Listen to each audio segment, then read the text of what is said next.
Hello, everyone. How is everybody tonight?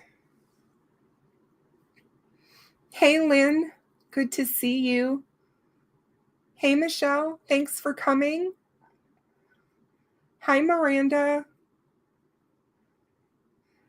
Hey, John. It's so good to see you.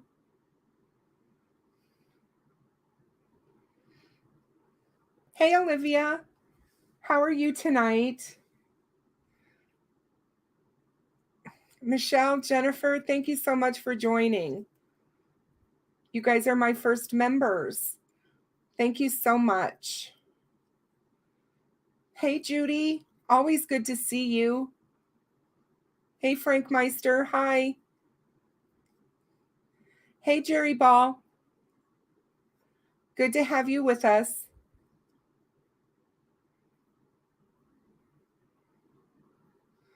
Hey, Tony. Hi, Bean. It's good to have you guys here.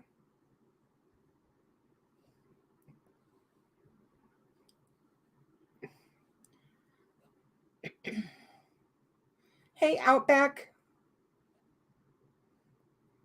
How are you doing tonight? So I hope everybody had a good weekend and a happy Mother's Day, and you've all recovered from your weekends and are I'm really glad that we're getting together tonight. And I thought what we would talk about tonight is part of the forensic side of the case. I thought what we would do is talk about crime scene investigation, talk about a little bit about the introduction to it, what it actually entails, the principles of it, and then the applications of it. And I just thought we would talk about that. There's some frequently asked questions around this topic. I thought maybe we might go over that and some of the common terms to help people understand a little bit more about this topic. I think it can help us understand cases better, not just Delphi, but all the cases that we may follow. And I just really, I just thought it was really good information, and I wanted to share it with everyone. Hey, Miranda, it's so good to see you. I'm glad to have you with us tonight. So if you guys aren't aware, you can become members of my channel now. I was able to get that set up over the weekend, and obviously it's not a requirement at all, so don't feel pressure to join, but it is there and it's available to anyone who would like to support me in the channel. Oh, that's very cool, Michelle. Awesome. Awesome. So I was going to do a little bit of housekeeping. I was just going to kind of talk a little bit about some upcoming things, and I am going to have TCJ on my channel in a few weeks. He's working on getting a video uploaded. Once he does, then we're going to have him on. So that is coming. I also have a couple of other interviews that I'm going to be doing that are in the works, so I'm looking forward to that as well. Hey, Tech Death, how are you, my dear? It's good to see you. And I just really wanted to, talk about that. If you guys have anybody that you would like to see me interview or have on the show that you guys think would be somebody that you would like to, know more about or get their opinions on something, you can always email me that for sure. And I will definitely look at all of them, because I really think it's important for us to talk to other people and get their perspective on things. So also, I just wanted to mention that somebody commented on my comments a few days ago about my ums. And I'm really sorry, you guys. It's just a personal thing. I guess I'm really trying to work on that. So I do really want to get that out there for everybody if it bothers you. So I'm working on it. Let's see. Tech Def, you said you want me to interview Tony Klein. Wow, I doubt I could get him to come on the show.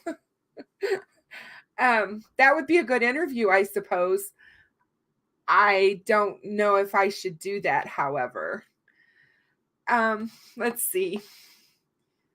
So let's go ahead and, oh, that was the other thing I wanted to tell you. I did hear from Gonzo today, and Gonzo went and placed yellow roses on Suzanne's spot, basically in Mayville, Colorado. They have this memorial spot for her, and he went there and put roses on that for her. And I just, we're talking about Suzanne Morphew. If you guys aren't aware of him, he is amazing. He is an angel on this earth, most wonderful person. I am so glad that I met him and interviewed him and have begun to get to know him. He's just simply the best. You're right, Gonzo. You're right, Tech Death. He is simply the best. She had a lot of things, Tamara, that went on today, unfortunately, personally. And she may be here, but I doubt it. So it's all good. She'll be back. We all have lives outside of YouTube. At least I hope we do. And she's just taking care of some stuff. So no worries. So let's jump in. I want to talk about crime scene investigation. And if you guys have questions as we go through, just drop them in the chat. I'll try to catch them. But yeah, just bear with me if I don't. I do usually go back and look through my chat if I can to catch some of those questions, because I do want you guys to feel a part of this. So how is it done? How is crime scene investigation done? There's a myriad of things out there that I was able to find on this subject. And one of the things that I want to talk about right off is from the Attorney General of the United States, talking about crime scene investigation and actions taken at the outset of an investigation at a crime scene can play a pivotal role in the resolution of a case. And careful, thorough investigation is key to ensure that potential physical evidence is not tainted or destroyed, or that potential witnesses may be overlooked. And while many agencies have programs in crime scene processing, the level of training and resources available varies from jurisdiction to jurisdiction, as does the opportunity to practice actual investigation. To help these agencies, the National Institute of Justice supported the development of this guide that every law enforcement agency uses across the nation. They had a 44-member panel of a technical working group, so to speak, that created the guide. They wanted this guide to be universal for all law enforcement agencies so that everybody was working crime scenes the same. So, hey, Lipsha, it's so good to see you. The 44-member panel were representative of law enforcement. They had the prosecution represented, the defense, and forensic science, and their collective expert knowledge. the experience and dedication to the task made this effort to do this a huge success. And the Justice Department promotes quality crime scene investigation because the type and scope of a crime scene investigation will vary from case to case, and jurisdictions will want to carefully consider the procedures in how they handle their crime scenes and their ability and applicability to local agencies and circumstances. So obviously, every single case is different, and not every case is going to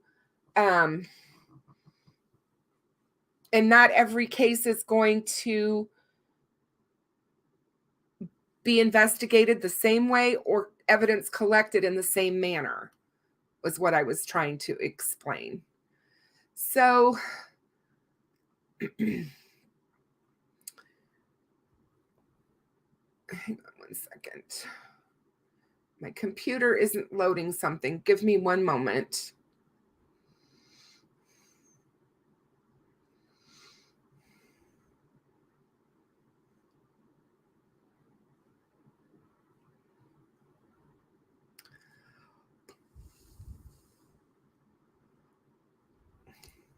So apologize. Here it comes. So one of the initial response period or arriving at the crime scene and prioritizing it is the number one thing that has to happen. One of the most important aspects of securing a crime scene is to preserve the scene with minimal contamination and disturbance of physical evidence. The initial response to an incident shall be expeditious and methodical. Upon arrival, the officer or officers shall assess the scene and treat the incident as a crime scene.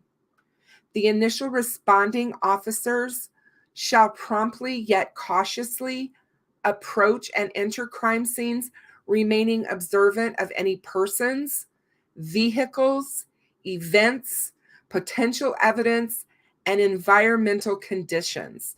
So basically, they have a lot to do. They have a lot of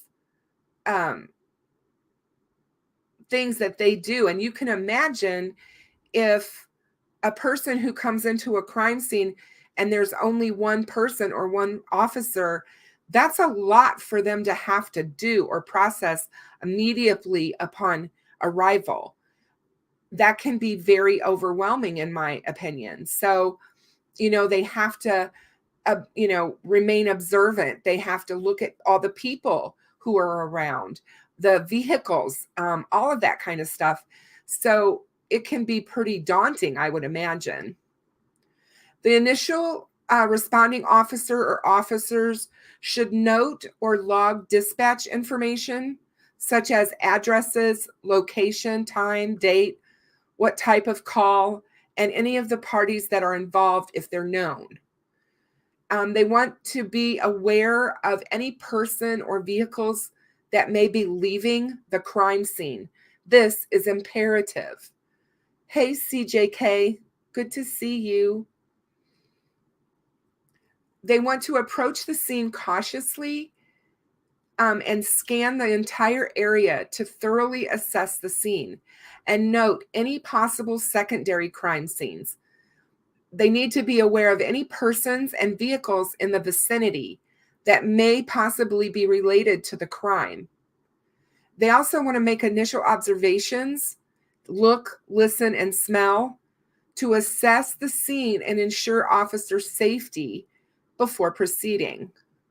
They want to remain alert and attentive and assume the crime is ongoing until it's determined to be otherwise, which is something that I was thinking about as I was going through this and preparing this today for my live tonight. In regards to Abby and Libby, when they found the girls that day, what do you guys think about their assessing the crime scene and to see if the crime is still ongoing. In other words, what were their thought processes about if Bridge Guy was still in the area or not? And what did they do that day to apprehend him? Where did they look? Did they look for him? Did they assume that he was gone? I'm assuming so, because it was the next day, right? But you would also think that they would still be wondering, because we all know that certain criminals come back to crime scenes, and especially after bodies have been found. They like to observe what's happening. And that just kind of came up in my head when I was making my notes for this show. They want to treat the location as a crime scene until it is assessed and determined to be otherwise. So, in summary, it is important for the initial responding officer or officers to be observant when approaching, entering, and exiting the crime scene. There are safety procedures, and that's the second prioritizing of events that needs to take place. And the principle of that is that the safety and physical well-being of the officers and other individuals in and around the crime scene are the initial responding officer or officer's first priority. So you want to make sure that everybody is safe. The initial responding officer arriving at the scene shall identify and control any dangerous situations or persons.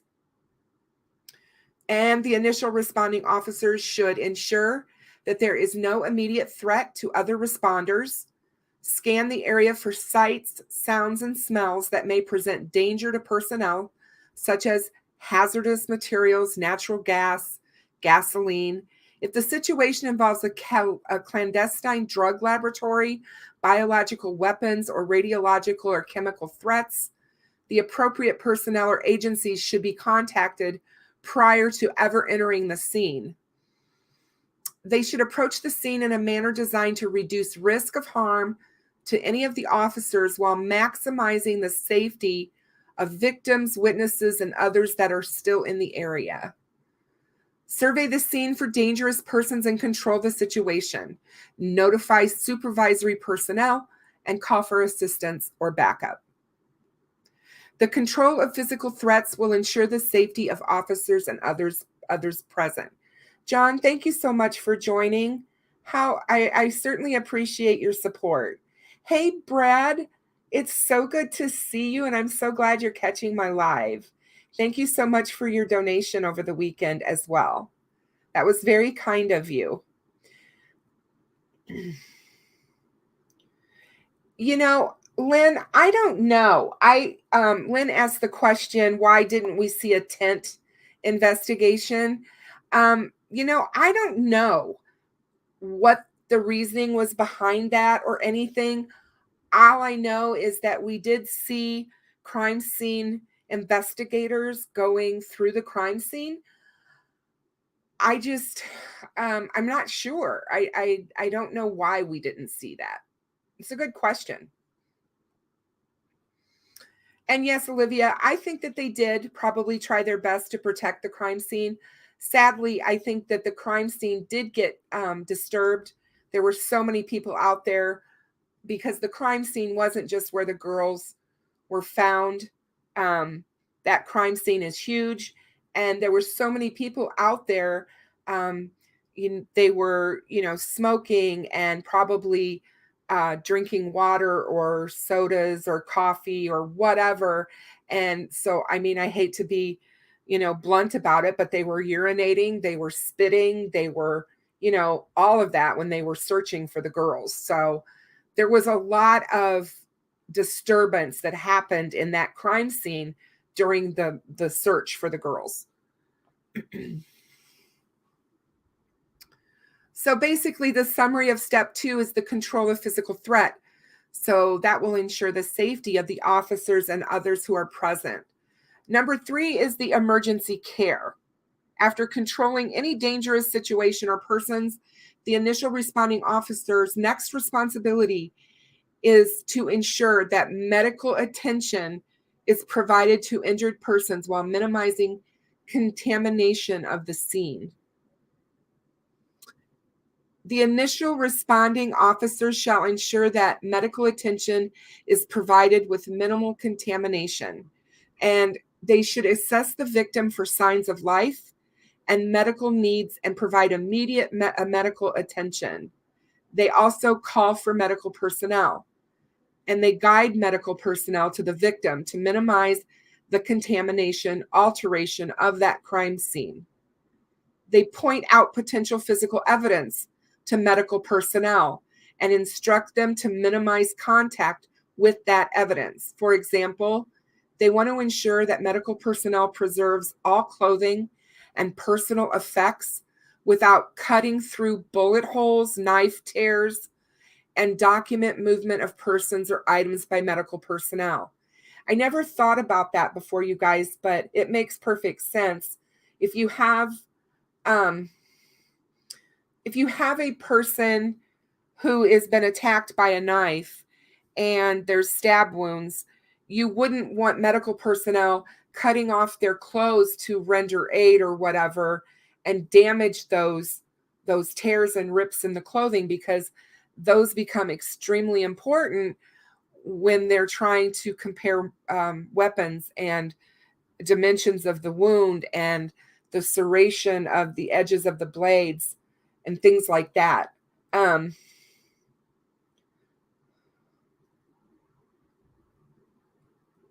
Yeah, Digital, that's a good question. It depends on how many hours they had been deceased.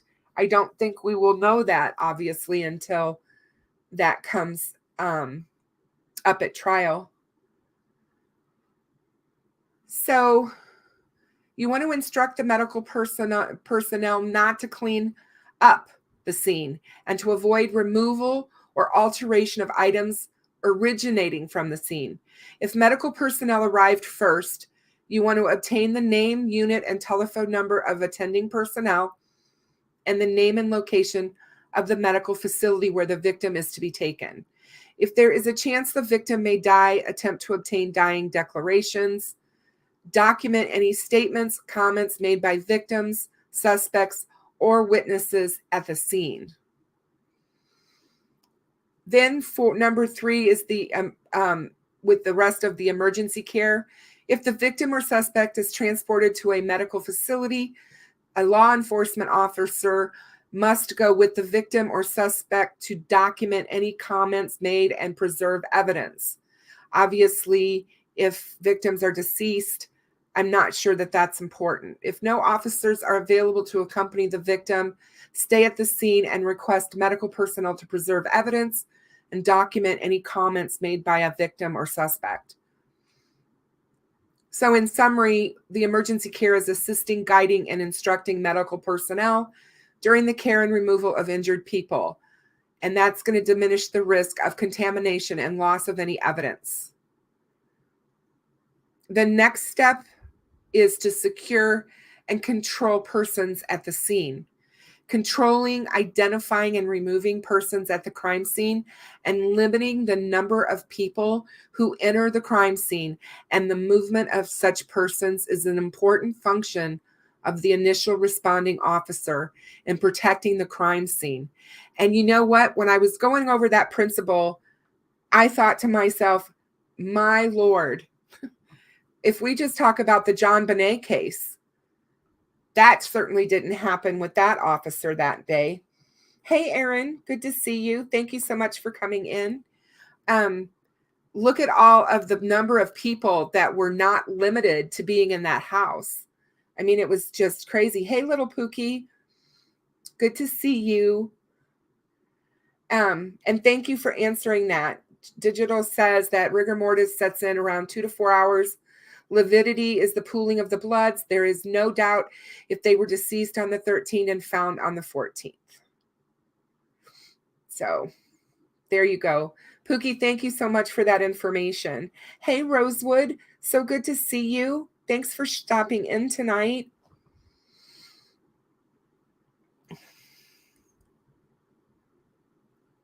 The initial responding officer shall identify persons at the crime scene and control their movement. Again, that didn't happen very well at all in John Benet's case. They absolutely did not control the movement of people at that crime scene. People were moving in and out and around that house all day long. The initial responding officer should control all individuals at the scene, prevent individuals from altering, destroying physical evidence by restricting their movements, the location and activity, while ensuring and maintaining safety at the scene. Identify all individuals at the scene, such as suspects, secure them and separate them. Witnesses, you want to secure and separate them. Any bystanders, determine whether they witnessed something, and if so, you would treat them as a witness. If not, you remove them immediately from the scene. Victims, family, and friends, you want to control while showing compassion. Medical and other assisting personnel. Exclude unauthorized and non-essential personnel from the scene. Any law enforcement officials not working the case, politicians, or the media. So in summary, controlling the movement of a person at the crime scene and limiting the number of persons who enter the crime scene is essential to maintaining scene integrity, safeguarding evidence, and minimizing the contamination that can occur. And number 5 is the boundaries. Identify, establish, protect, and secure. Defining and controlling boundaries provide a means for protecting and securing the crime scene. The number of crime scenes and their boundaries are determined by their location and the type of crime. Boundaries shall be established beyond the initial scope of the crime scene, with the understanding that the boundaries can be reduced in size if necessary, but cannot be as easily expanded. So I think that's something to remember, especially since this is outdoors and it was at a trail in like the woods, and there was just such this huge area that we're talking about in Delphi. It makes that crime scene really, really difficult. The initial responding officer should establish boundaries of the scene starting at the focal point and extending outward to include where the crime occurred, potential points and paths of exit and entry of suspects and witnesses, which I'm very sure that they did, but I can't even begin to imagine the work that had to go into them trying to determine all of that. Places where the victim's evidence may have been moved. Be aware of trace and impression evidence while assessing the scene. So it had snowed and the scene had been, it was wet because it had warmed up and the snow had begun to melt.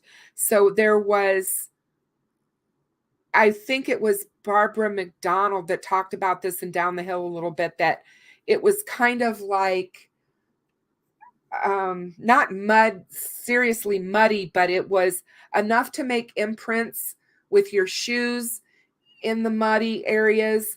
Hey, Grizz, so good to see you. I'm glad you're here. Lynn asked, did the family get the autopsy report?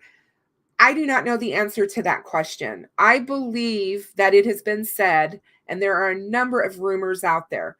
I don't like to go by rumors because we should go by facts, but the rumors say that they either were able to see the autopsy report, read it, or something, because I don't necessarily think we have to be careful when we're talking about texts on whether or not texts are true. And anybody can fabricate a text message, and they could do it back then just as easily as they do it now. I do believe that David Erskine felt that he saw something. I've been told he actually didn't. He wasn't up close to the bodies. He was back farther. he made some assumptions maybe. But I mean, as far as whether or not we know for a fact that the family saw the autopsies, if they did, they were told not to ever talk about it for the integrity of the case. And that's very absolutely possible. So, that's all I can say on that. And Brad says there seems like there was a recent Fox News interview where Becky said that there was DNA. I believe they have DNA. I've got in my Delphi playlist on my channel, there are a number of different interviews with Doug Carter. One with it's the one with Michael Catt where he interviewed Riley in the early days, and Riley told him that they had DNA. Doug Carter was interviewed in like an alleyway downtown Delphi, and he said in that interview that they had DNA. The problem with that answer or question, just because they have DNA doesn't mean it's usable or that they can use it to find Bridge Guy. They may have enough DNA to rule people out and say that these guys certainly are not a match, but they might not have enough DNA to include them. And that is where I think we have the problem with the DNA. So yes, little Pookie, Kim Riley did tell Michael that there was DNA. And they have to be really, really careful about releasing autopsy information and things like that, because they don't want to give anyone anything to be able to come in and say, I committed these crimes, and tell them how the girls died, because that's something only the killer would know. And that's why they're keeping that so close to the vest, because that day that they have him across the table, they know he's the only one that's going to know it besides them. And that's what that's all about. So with identifying the boundaries, they want to get the potential points and paths of exit and entry of suspects and witnesses, places where the victim or evidence may have been moved. They want to set up physical barriers, ropes, cones, crime scene barrier tape, available vehicles, personnel, other equipment, or use existing boundaries like doors, walls, and gates.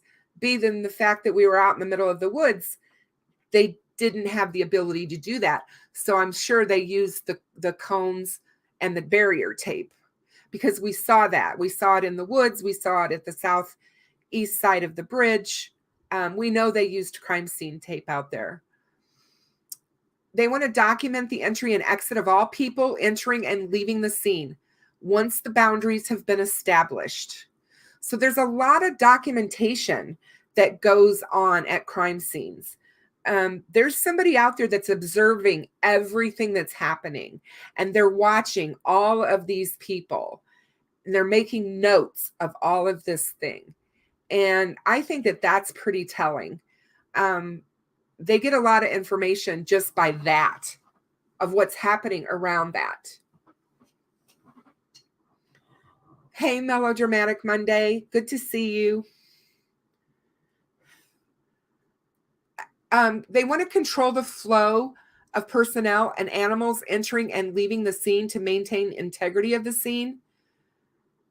They affect measures to protect evidence that may be lost or compromised. For example, they want to protect the any evidence from the elements, rain, snow, or wind, and from footsteps, tire tracks, or sprinklers. This goes back into whoever it was said in chat, why didn't they have a covered area or a tent set up over the girls or whatever to protect that crime scene? I don't know the answer to that.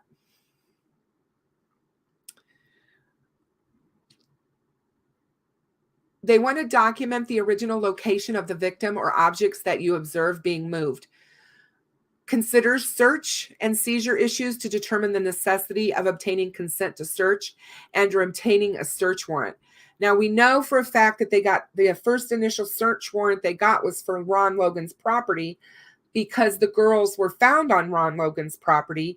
They immediately knew that they needed to go in there and check out that property. So, I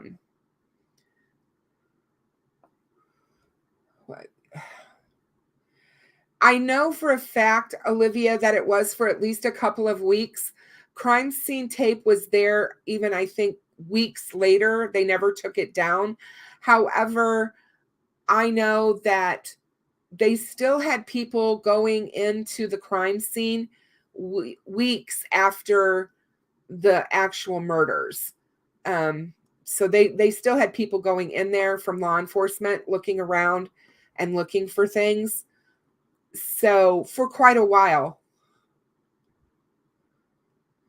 Anna, or I don't know about Anna. I don't know what Anna's social media traffic's like, so I would not know the answer to that. Digital? No problem, Jennifer.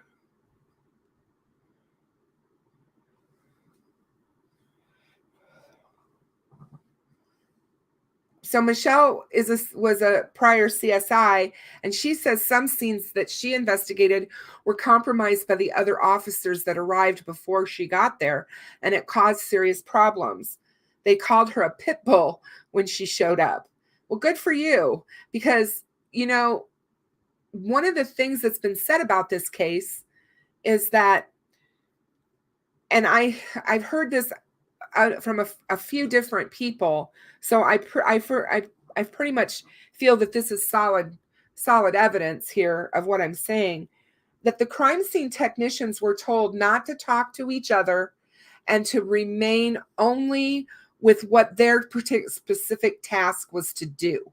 So they couldn't talk about amongst themselves about what they were finding or doing or whatever, and they had to stick with the task they were responsible for. And maybe Michelle can speak to that, but I find that odd. I had never heard of a Perry Freeman when I had him on Cop Facts. He said he had never been around a case where crime scene investigators were told not to talk to each other. So I find that odd, and why that would be.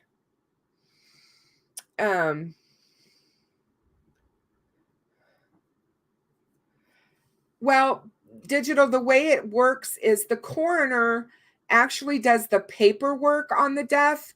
The medical examiner is the one who gives the cause or time of death. The coroner doesn't do that. What the coroner does in this instance, some counties have both. They will have, and that's what Delphi has, or Carroll County. They have a medical examiner and they also have a coroner. And the medical examiner is the one who has to basically come up with cause of death, manner of death, and time, and all of that. So the coroner, after he does that, after the medical examiner does that, then he is the one who reports it. He does the reporting. So that's how that works. And in this case for Abby and Libby, the coroner was like 22 years old for Delphi, for Carroll County, which I find I just don't know how you get a coroner at 22 years of age, but suppose maybe he was really good at paperwork, but it sounds like not, because they said when he left the office, it was a complete and utter mess. So yeah, you got to wonder about that. So persons should not smoke, chew tobacco, use the telephone or bathroom, eat or drink Move any items, including weapons, unless necessary for the safety and well-being of persons at the scene. Adjust the thermostat, open windows or doors. Maintain scene as found. Touch anything unnecessarily. Note and document any items moved. Reposition moved items, litter, or spit within the established boundaries of the scene. So you can see already where Delphi has an issue, because we had people out there in those woods the night before, and we know they were smoking. They were probably chewing tobacco. We know they were using their telephones. We know they probably used the bathroom. I'm assuming they had stuff to drink. I don't know if people had stuff in their pockets that they were eating, you know, but all of that they shouldn't have had going on in Abby and Libby's crime scene was going on. Establishing boundaries is a critical aspect in controlling the integrity of evidentiary material. So that's really important. The sixth thing is to turn over control of the scene and brief the investigators in charge. So briefing the investigators taking charge assists in controlling the crime scene and helps to establish further investigative responsibilities. The initial responding officer at the scene shall provide a detailed crime scene briefing to the investigator in charge of the scene. The initial responding officer should brief the investigator taking charge, assist in controlling the scene, turn over responsibility for the documentation of entry and exit, and remain at the scene until he's relieved of his duty. The scene briefing is the only opportunity for the next in command to obtain initial aspects of the crime scene prior to subsequent investigation. So it's extremely important that that person who is that initial responder, as in the law enforcement officer, do all of those things that he's instructed to do so that he can in turn tell the investigator as soon as they arrive. Number 7 is to document the actions and observations. All activities conducted and observations made at the crime scene must be documented as soon as possible after the event to preserve information. Documentation must be maintained as a permanent record. The initial responding officer should document observations of the crime scene, including the location of the persons and items within the crime scene and the appearance and condition of the scene upon arrival. Conditions upon arrival would be lights on or off, shades up or down, open and closed doors, windows open and closed, smells like ice, liquids, movable furniture, weather, temperature, and personal items. I imagine in our case, it's going to be more like items that may have been left at the scene, found at the scene, the victim's clothing, victim personal items or effects. You know, where were these things at? Was there any other weird or strange items of evidence that they could retrieve? Those are the kind of things that they're looking for in their observations. They need to get personal information from witnesses, victims, suspects, and any statement or comments that are made. Again, they're looking and listening to everything at that crime scene. They want to own actions and actions of others. The initial responding officer, in summary, at the crime scene must produce clear, concise, documented information encompassing his or her observation and actions. And this documentation is vital in providing information to substantiate investigative considerations. So they need to conduct a scene assessment, and they do that by conversing with the first responder regarding observations and activities, evaluate the safety issues that may affect all personnel entering the scenes, like if there's any blood or bodily fluids, if there's any pathogens or hazards. They want to evaluate search and seizure issues to determine the necessity of obtaining consent to search and or obtaining search warrants, evaluate and establish a path of entry and exit to the scene to be utilized by authorized personnel. I think that they did that in the cemetery, and that's where they were. That's where they basically had them entering and exiting the crime scene.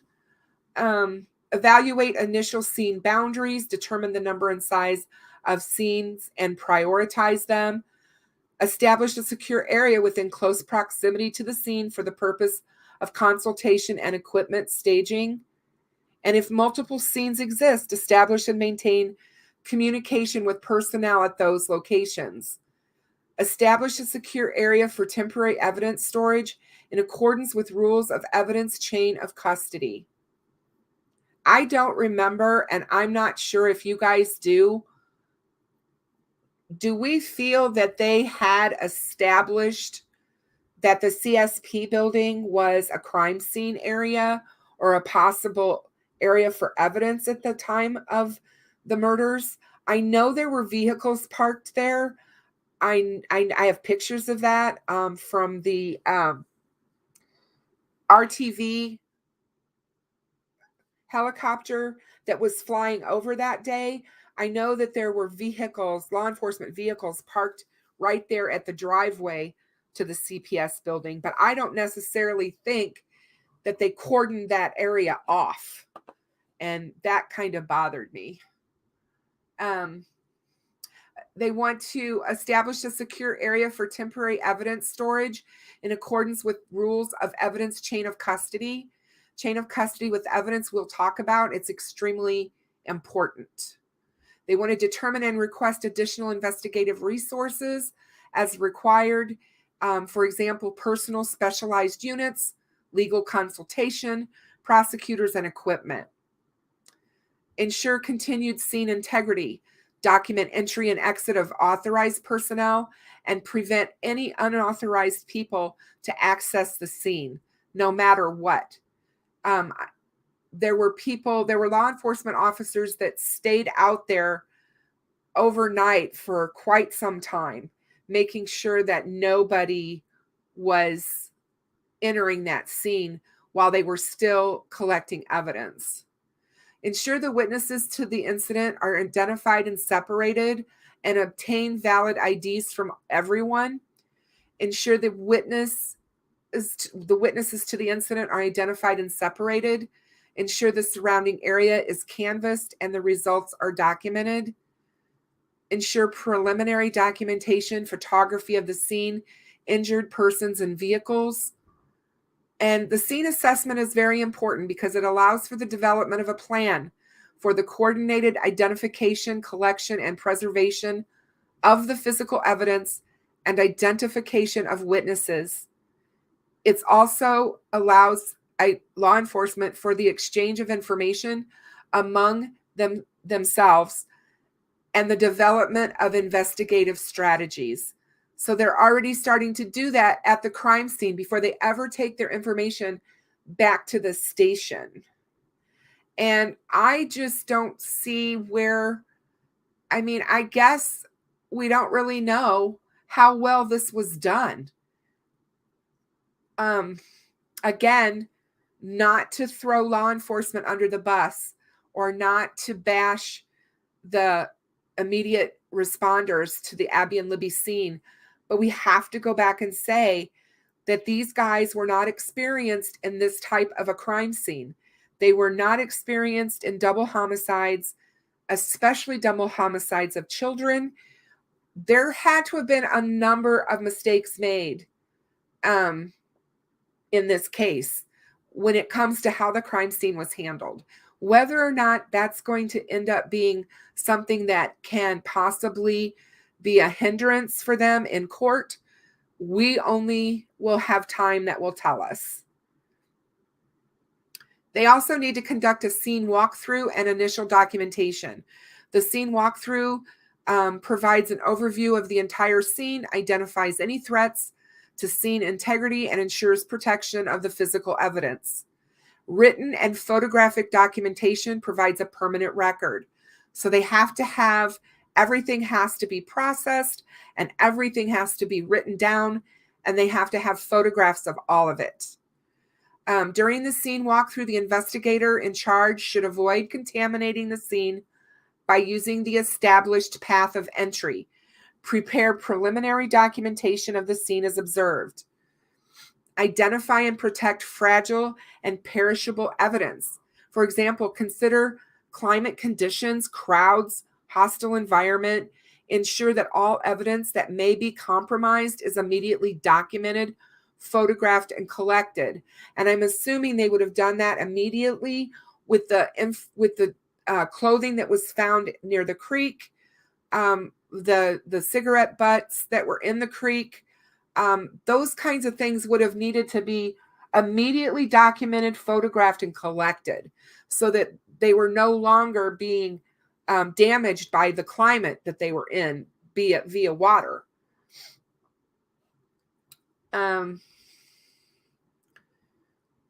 So basically, conducting a scene walkthrough provides the investigator in charge with an overview of the entire scene.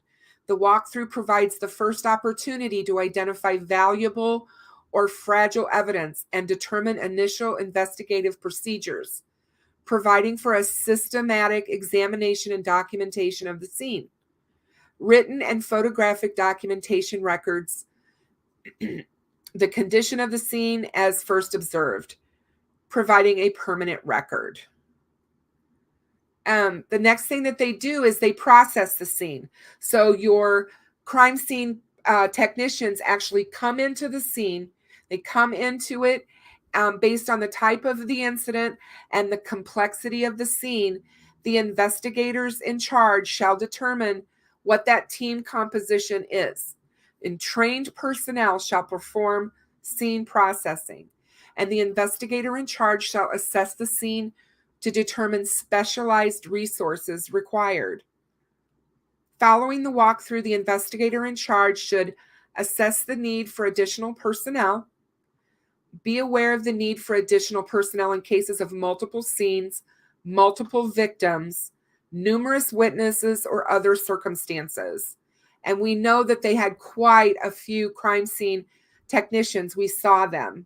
There were quite a few of them there.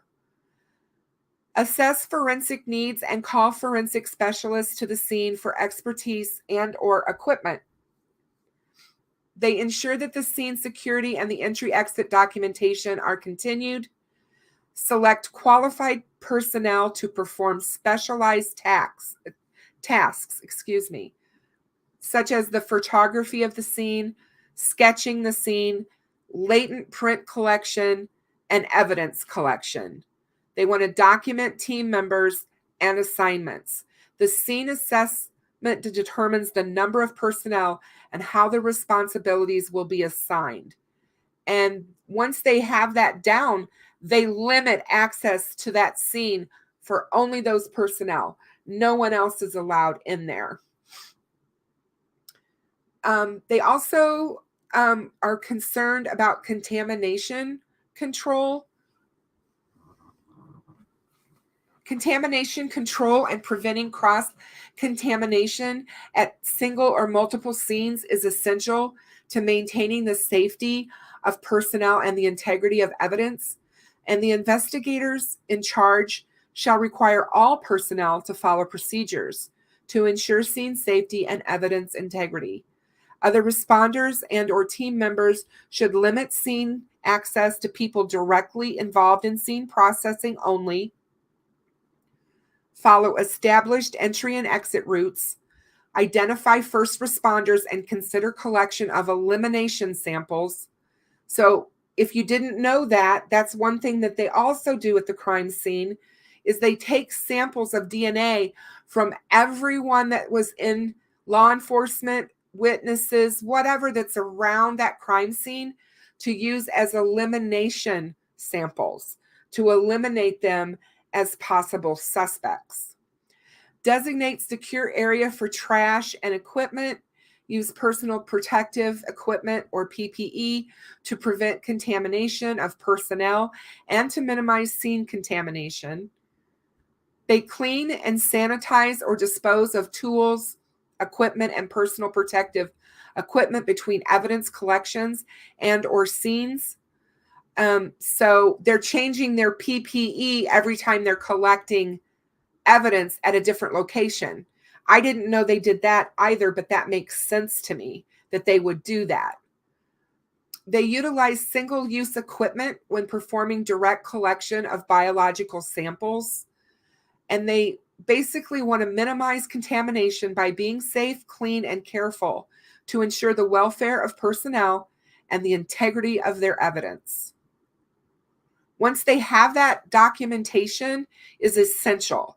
An assessment of the scene determines what kind of documentation is needed, whether it be photography, videos, sketches, measurements, notes, whatever. The investigator in charge will ensure documentation of the scene, and the team members need to review the assessment of the scene to determine the type of documentation needed. Now, if you remember, Robert Ives told us early on, in just, their first initial feelings when they came upon the crime scene that day, is that it was so unique and so out of the ordinary that you would want to photograph it. Now, we know that most crime scenes, in fact, I'm pretty sure all crime scenes are photographed. So that doesn't surprise me. But the fact that he said that, I know we've all talked about it for like 5 years of what that could possibly be. What did those men walk into, and women walk into that day, where they saw something that they absolutely knew was so out of the ordinary that they would want to record it by photographing it? So if they are going to photograph it, they seen utilizing overall medium and close-up coverage, evidence to be collected with and without measurement, scale, and or evidence identifiers, victims, suspects, witnesses, crowds, and vehicles. I think each time they find a piece of evidence, they place a placard, a card with a number next to it, and then it's photographed.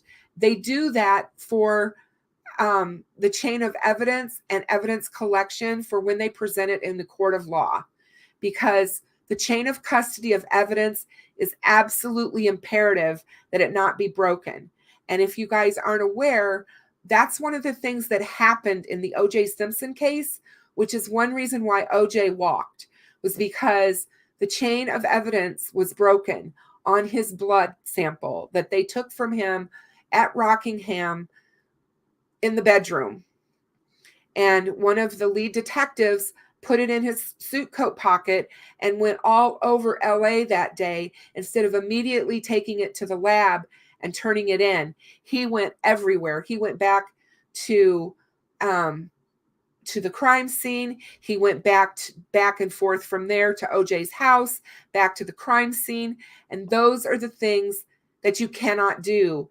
That's called breaking the chain of evidence. And there is a specific reason that they do that, so that you cannot claim evidence tampering. So you cannot claim that they took some of OJ's blood, a little dab, and put it on a door handle or on a gate handle or things like that, which is what the defense was able to do. And the jury bought it. So that's why chain of command or chain of evidence is so important. You're going to take photographs of the victims, of any suspects, witnesses, crowds, and vehicles. So yeah, they're taking pictures of the crowd of people that are standing there and waiting around because they want to look at everybody. Additional perspectives. They take aerial photographs, witnesses view, area under the body once the body's been removed. They look at all of that stuff. So I'm sure that they were able to obtain footage from RTV that day where they were able to get some of the aerial stuff. And I'm sure that that was quite helpful. They take videotape as optional supplements to photos. So they will videotape the crime scene, prepare preliminary sketches, and they measure the immediate area of the scene, noting case identifiers and including north on the sketch. The relative location of items of evidence and correlate evidence items with evidence records. The evidence prior to movement, rooms, furniture, or other objects, distance to adjacent buildings or other landmarks like the bridge. Generate notes at the scene. They document location of the scene, time of arrival, and time of departure, and describing the scene as it appears. Recording transient evidence, smells, sounds, sights, and conditions. What was the temperature? What was the weather like? Documenting circumstances that require departure from usual procedures. A well-documented scene ensures the integrity of the investigation, and it provides a permanent record for later evaluation. So it's really important because you're going to get all that stuff firsthand, first day, first time you're looking at that scene. And then later on down the road, when you're into the investigation more, they're going to go back and refer to those notes and refer to that documentation from the crime scene a lot. So it's another reason why it is so important. They prioritize the collection of their evidence to prevent loss, destruction, and contamination. The investigator in charge and the team members will determine the order in which evidence is collected. They conduct a careful and methodical evaluation, considering all physical evidence possibilities, including biological fluids, latent prints, trace evidence. They focus first on the easily accessible areas in open view and proceed to out of view locations. They select a systematic search pattern for evidence collection based on the size and location of the scene, and they select a progression of processing collection methods so that initial techniques do not compromise subsequent processing. They concentrate on the most transient evidence and work to the least transient forms of physical evidence, and they move from the least intrusive to the most intrusive processing collection methods. Continually assess the environmental and other factors that may affect the evidence. They are always aware of multiple scenes, recognizing other methods that are available to locate, technically document, and collect evidence, alternate lighting sources, enhancement, blood pattern, documentation, projectile trajectory analysis. Prioritizing provides for the timely and methodical preservation and collection of the evidence. Once that's all done, then they proceed to collect, preserve, inventory, package, transport, and submit the evidence. The handling of physical evidence is one of the most important factors of any investigation. The team members should ensure the effective collection, preservation, packaging, and transport, and they maintain scene security throughout processing and until the scene is released. They have to document the collection of evidence by recording its location at the scene, date of collection, and who collected it. Again, going back to O.J. Simpson's case, they had a massive amount of messed up stuff that was not recorded correctly, where stuff was not, they didn't record where they collected it. They didn't record what time it was collected. There were just all kinds of errors like that made. Again, that is going to be paramount at the time of a trial. The defense is going to rip you into a new one over that. So that's why this is also very important.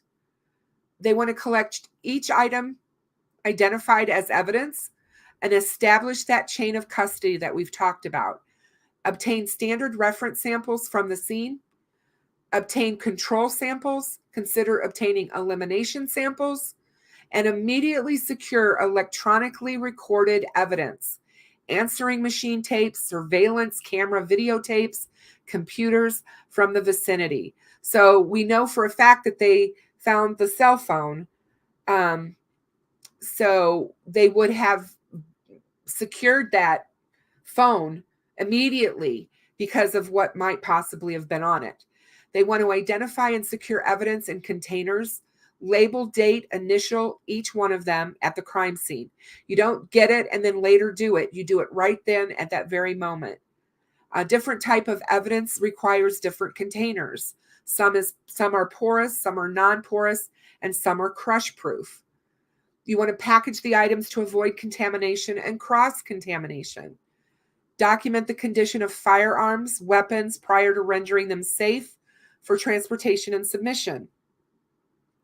And always avoid excess handling of evidence after it has been collected. You want to maintain evidence at the scene in a manner designed to diminish degradation or loss, and transport and submit the evidence for secure storage. So basically, in summary, evidence at the crime scenes that is in the process of documentation, collection, preservation, or packaging should be handled with attention to scene integrity and protection from contamination or deleterious change during the processing of the scene, and following documentation evidence should be appropriately packaged, labeled, and maintained in a secure, temporary manner until the final packaging and submission to a secured evidence storage facility or the crime laboratory. After that's been done, then they establish the crime scene debriefing team. And basically, the crime scene debriefing enables law enforcement personnel and other responders to share information regarding particular scene findings prior to releasing the scene. It provides an opportunity for input regarding follow-up investigation, special requests for assistance, and the establishment of post-scene responsibilities.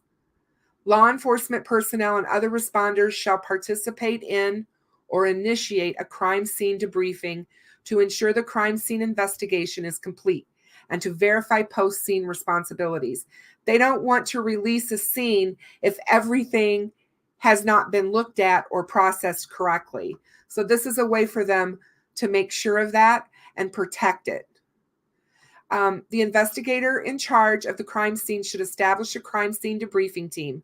When participating in a scene debriefing, they are to establish a crime scene, which includes the investigator in charge of the crime scene, other investigators and evidence collection personnel, photographers, evidence technicians, latent print personnel, specialized personnel, and initial responding officers.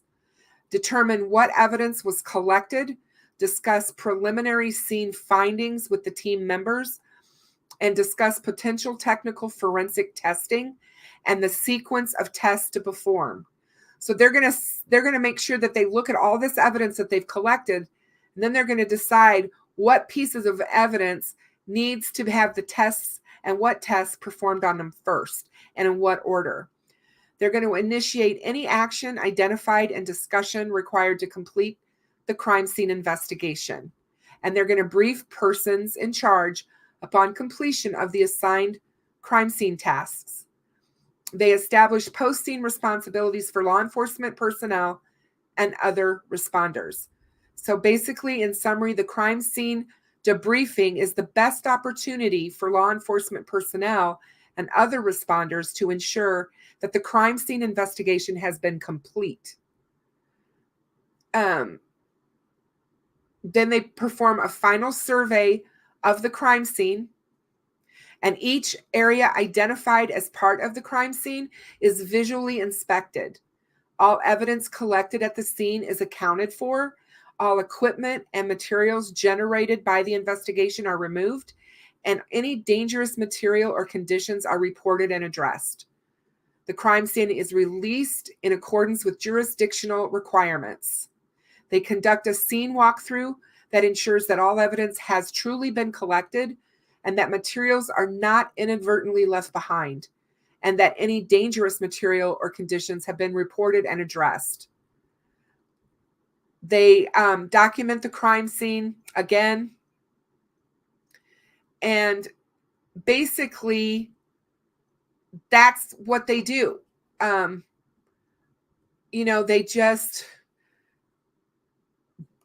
that's what they've laid down for crime scene investigators and how it's supposed to happen. A wide variety of physical evidence can be collected at a scene that is deemed valuable or probative for collection and investigation. We have biological evidence, blood, bloody fluids, body fluids, hair, and other tissues, latent print evidence, fingerprints, palm prints, footprints, footwear, and tire track evidence. And then we have trace evidence like fibers or soil, vegetation, glass fragments, digital evidence, cell phones and cell phone records, internet logs, email messages, tools and tool mark evidence, drug evidence, and firearm evidence. And the type of evidence collected will vary with the type of the crime. In the case of a burglary, for example, it would be common to perform tasks in the order of photographing and documenting the scene, collecting trace materials, especially from probable points of entry, and collect low-level DNA evidence by swabbing areas of likely contact, collect other items that may contain biological evidence, and locate and collect latent fingerprints. And there are a number of different types of technicians. Larger agencies often have dedicated, highly trained crime scene specialists, and smaller agencies may require that first responders or detectives process the scene in addition to their other duties. In Delphi, they actually called in crime scene technicians from other jurisdictions. So because they didn't have that in Delphi. So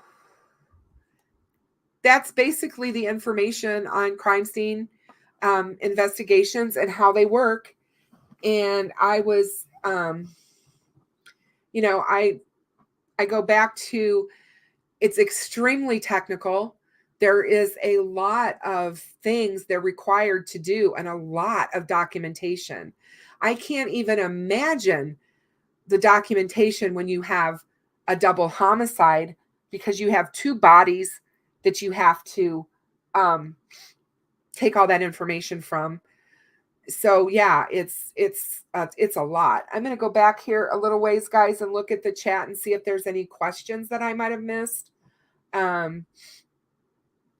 or what we guys were kind of talking about while I was going through this, because it's so hard sometimes for me to follow both, and I apologize. I like to get you guys' comments and stuff up here. John says, you'd think they would learn in light of all these high profile cases where mistakes were made. You would really think so. You would really think that they would, and I do think they do some, but I do think that one of the problems that we have in law enforcement in this country is we have a problem with agencies wanting to work together. There's a lot of interfighting back and forth of whose jurisdiction it is and who's going to take, control of that. And I just think that that's not productive. I definitely think that is quite very possible of what happened in Delphi. I just don't know. I mean, I really think in the very beginning there was a tugging, a pulling and tugging between law enforcement, probably between ISP and Carroll County, of who wanted to, deal or be at the helm of the investigation. Hey, Perry, so good to see you. Thank you so much. I hope I did it justice. I wanted to go through that and give some insight on how crime scenes are processed, because so many of us don't know any of that, and I certainly didn't. And I thought, boy, it helps us to understand a little bit about what they were up against out there in those woods in Delphi.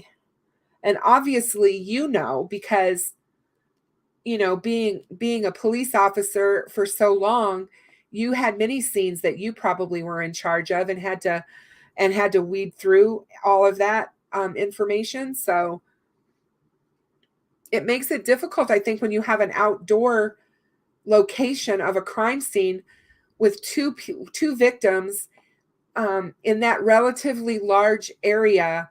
It had to have been a daunting task to go through that. And we need to keep that in mind when we are critiquing the police, because, again, I do not want to necessarily throw them under the bus ever. I think that they have a really difficult job that they have to do, but they're human and they make mistakes. And somebody said earlier, they probably did make mistakes.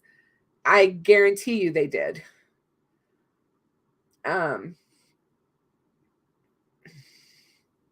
Oh yeah, when Robert Ives talked about in his first interview about the crime scene, he said, and I will never forget it because it just struck me, and I've thought about it for 5 years. He said, when we approached the crime scene and we were all standing around looking at it, he said it was very unusual. And one of the first things that came to his mind is it was so unusual and out of the ordinary that you would want to photograph it. What in Lord's name does that mean? I mean, what was it that they saw that was so out of the ordinary? I think that that's important. I think that question is an important one as far as answers.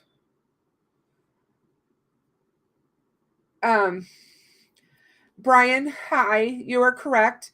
There was an interview done with some of the searchers, and one of the searchers almost said the word victims. And I'm very well aware of that. I've watched that interview. The girls hadn't been found yet. People are out there searching. It's, the middle of winter. It's February. It's like 35, 36 degrees. It's cold. The girls were not dressed to be outdoors that way. A human body, when you're outside without the proper attire at those temperatures, you don't do very well. It's very difficult to survive. And so it's not surprising to me that somebody would have said that. I get where everybody jumped on it, especially on Reddit, and ran with it and said, oh, he must know something. I've seen all that, but I'm not going to go that far. I'm just going to say that I think because of the situation and the temperature and what we knew about the girls' attire, it's pretty easy to think that it wasn't going to be the outcome that everyone hoped for.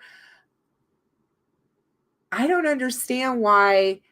I mean, I've said it before. If it had been my daughter that was out there, I would have raised holy hell and said, look, I'm not leaving this location until we find them. They could have fallen and broken a bone. They could have hit their heads and one of them knocked out, both of them knocked out. I mean, there's all kinds of things that could have happened to them. And I just think that for them to say, and Tobe has said this, he's apologized, but, for him to just say, they're going to be okay. They're probably at a friend's house. They're going to show up because they had such a high rate of success on missing people in Carroll County. I think upwards of like 98% they found their missing people. So he was going with that. But I think that because of the scenario and where the girls were and stuff, to me, I was feeling not so confident in that. I didn't necessarily think that something nefarious had happened to them. I was thinking more on the lines that they were hurt and maybe seriously. And that is kind of what I was thinking too. But I just,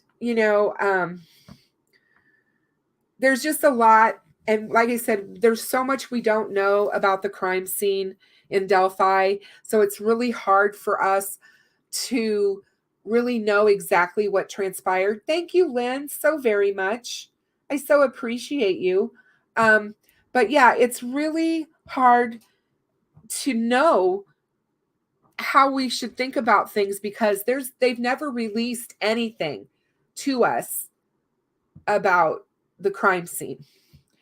They've never told us anything really. There's a lot of speculation out there. We've had a little bit given to us by Robert Ives, but in general, he spoke, like I said, about, I've said this before, about signatures. I just think that once we do know more about the crime scene, it might give us a little bit more understanding of what actually happened out there that day. But, and again, digital, the whole thing with the phone pinging around town, Patty said that, I think around 10 o'clock or 10:30 that night on the 13th. And I think what happened with that was because the cell phone towers, there's only 2 or 3 in that area. It wouldn't be surprising to me, depending on what was going on, if the phone would be pinging on a different tower. I don't think that meant that the girl's phone was being carried all around the city. I just don't believe that. But, it's possible. And we won't know until the case is solved. John, what did you ask here? How do you handle a search that starts as a search for missing girls and then turns into a search for murder victims? That's the other thing I want to say here, is because when we are being so critical of law enforcement in this case, they didn't know on Tuesday or Monday the 13th that they had a murder scene. They didn't know there was a crime scene in the woods. They had no inclination of that. They were completely treating it, welcome back, Michelle. They were completely treating it as a missing person case, and they were just searching for missing girls. So in their defense, they didn't know that they were trampling all over a murder scene when they were out there, and that evidence was possibly being destroyed or compromised. And so when you don't know something like that, it's really easy to play armchair quarterback for all of us and just sit and say, well, they should have done this and they should have done that. They just thought that they were searching for missing girls. They didn't think it was a murder scene. So once they established that it was, they were all shocked. I believe absolutely shocked. But I also agree with Perry. When Perry from Cop Facts was on my show a few weeks ago, and we talked about this, we talked about the early days. We talked about the investigation and the fact that there may very well have been some evidence that was either mishandled, deliberately altered in some way to send this investigation into a different into a different direction. And Perry talked about that, said it's very possible. He feels it's very likely that something like that did happen. So we have to consider that. I always take his sites because, again, he's an expert. It's good that we have him available to ask questions, because I like the fact that we have an expert in our Delphi community, someone who's actually done this stuff and knows what to look for and how to break it all down, for one thing. So, if you guys haven't gone out and and checked out CopFax's channel. Michelle or Jennifer, if you could drop CopFax's YouTube channel for me in the chat. For those of you who aren't familiar with him, Perry has some of the best Delphi videos out there. I think that you guys would really enjoy his channel. So please go over, subscribe, and like, and watch his videos. He made a movie recently, a short film about human trafficking, and it is excellent. So I highly suggest everyone to do that.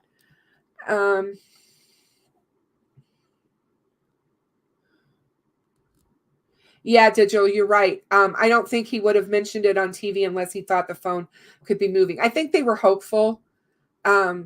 I think they were hopeful that it was possible that it was, and that it was the girls. And but I definitely agree that they decided that it was not possible. It did not. So yeah, there you go. Lisa said it doesn't have to hit the closest tower. So SS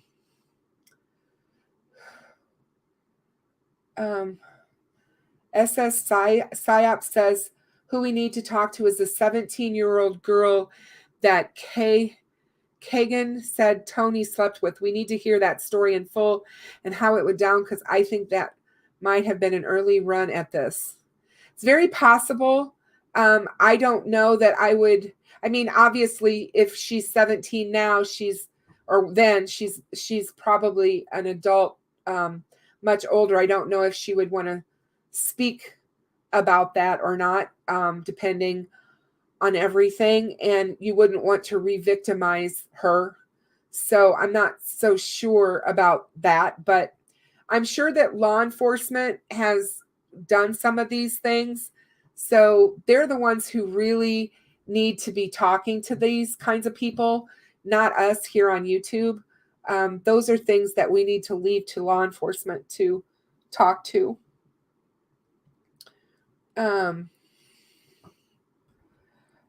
Let's see.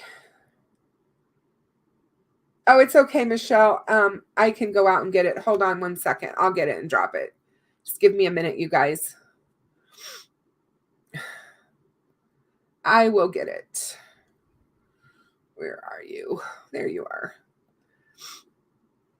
I don't know what it is, but every time I go live and I am talking to you guys, my head gets so stuffed up. It's so weird.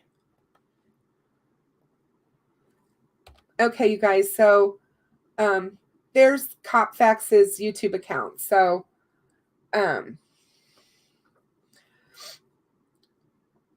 you guys can hop on over to his channel and check out his content, because it's really, really good. So that's pretty much all I was going to talk about tonight, you guys. I really thought that it would be a good live to go over and give us some more perspective on some of the things that happened around this case. I think one of my next lives is going to be what happens in court in these cases. So I think we might talk about that as well, so we get an idea and perspective on that.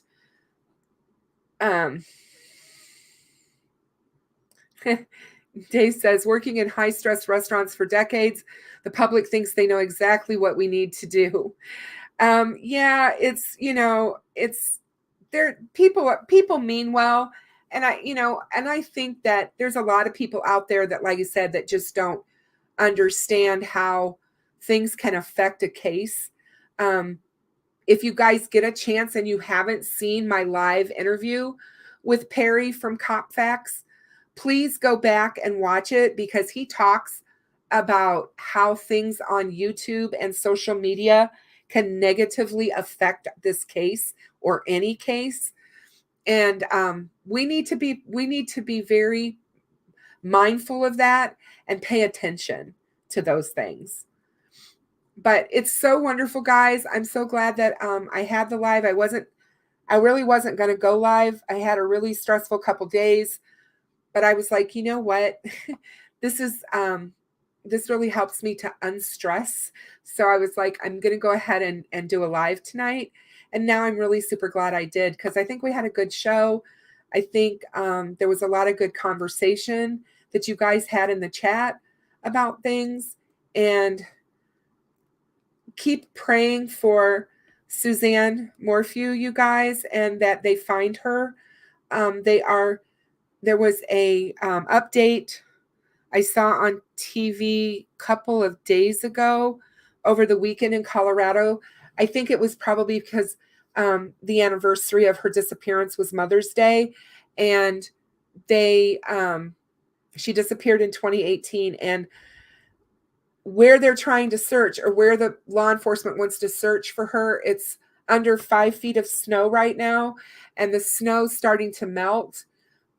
So hopefully within the next month and a half or so, month or 2 months, they'll be able to get to her or get to that area, and they will find her. Law enforcement has said that they're extremely confident that they're going to find her really soon. I know that Gonzo is diligently searching, and he's out there doing his thing. And I said a prayer for him today, because I just want him to be safe while he's doing what he's doing. Again, what he does is extremely dangerous. You're going into an area where there is a criminal, a murderer who's still loose. They know that what you're trying to do, those things can be dangerous, not to mention that he's out in the mountains and climbing all over everywhere. And all of those things are dangerous as well. So please keep him in your prayers, and keep those well wishes coming for Suzanne, because I definitely think we're gonna get her and be able to bring her home. And I think that will be huge for her case. Michelle, thank you so much. You are super nice. I really try, Michelle. I make mistakes. I told everyone, if you hear something that I say that's wrong or whatever, please don't feel bad about calling me out on that in the chat. Please make sure you tell me. I don't want to put out verified or bad information to anyone. I want to make sure that what we're reporting and what I'm talking about is factual. So that's really important to me. But yeah, I love you guys, and I'm really glad that you all came. You're truly my inspiration for keeping my channel going. I wouldn't be where I'm at. Everybody keeps saying how well my channel's doing. I wouldn't be here if it wasn't for you guys. And I know that. So I appreciate each and every one of you. So thank you so much for coming. I hope you guys are have a really good rest of your week. I will try to do a live on Thursday night. That, as I told you, my schedule is going to try to be Tuesdays, Thursdays, and one of the weekend days, depending on what's going on in my life. But I definitely will try to be live again on Thursday night. And we will talk about some more interesting things surrounding Delphi. So take care, and everybody be safe out there. And I will talk to you all soon.